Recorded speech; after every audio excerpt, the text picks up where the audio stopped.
The Samsung Galaxy S23 series are phones that have me excited like no other because there are going to be two massive changes present in these phones. Most important design change in my opinion is that they are making the camera layout for all the S23 phones the same as the S22 Ultra. Now, I personally don't have a dog in this race, but this decision is gonna get a lot of positive and negative feedback. Quite a few reviewers have already stated that they really like the slender metal camera bump on the S22 and the S22 Plus. S22.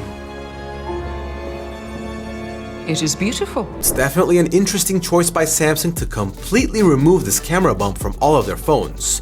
While we're talking about the camera, I might as well mention that the S23 Ultra will have a brand new 200 megapixel shooter, an upgrade from the 108 megapixel sensor in the S22 Ultra.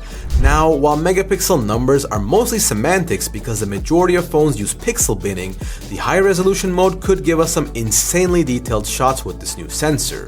Meanwhile, the S22 and the S22 Plus will retain the same camera specs, and while this may sound annoying at first, it's actually not that important because the S22 series already had really good hardware and software for their cameras. So, aside from the camera, what excites me the most is that there is news that Samsung may roll out a global Snapdragon version of the S23 series.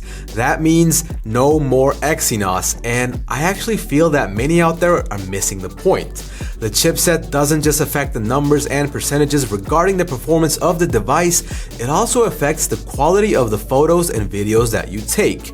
Since we predominantly do camera comparisons on this channel, I've seen firsthand how Exynos has issues with stabilization and also noise reduction in darker scenery. It was one of the most frustrating things that I've ever had to deal with because you're essentially paying the same amount of money to get a lesser performing chip. I do understand Samsung wanted to go down the route of Google, but I'm pretty sure it's not the time for that when Tensor and Bionic are doing pretty well and Snapdragon is as consistent as ever. Regardless of my excitement, this decision is unfortunately not final. There appears to be some upper management who are apparently too proud to see that the lacking performance of Exynos is damaging Samsung's brand, so fingers crossed that they don't screw over Europe and other areas with another Exynos release. If they don't, then the Snapdragon 8 Gen 2 will be present in all S23 devices, and tests show that Snapdragon is getting dangerously close to Bionic in terms of performance.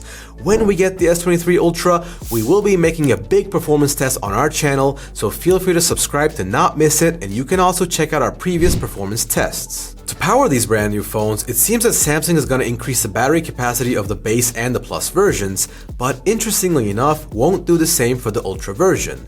This could be attributed to the fact that it already has a 5000 mAh package, which by industry standards can be considered as one of the biggest batteries on the market. However, while charging remains the same on the first two that I just mentioned, there will be faster charging options for the S23 Ultra. Lastly, the price is unknown to all, but we think that because of inflation, there might be small increases unless Samsung pulls a Google and goes for competitive prices to overcome the giant that is Apple. But this isn't something that Samsung does, so don't hold your breath. Well, this was Ozzy from Versus.com summarizing the newest news surrounding the Samsung Galaxy S23 series for your enjoyment. If you enjoyed your time here, you can keep following us to experience some of the best camera comparisons on YouTube. See you around.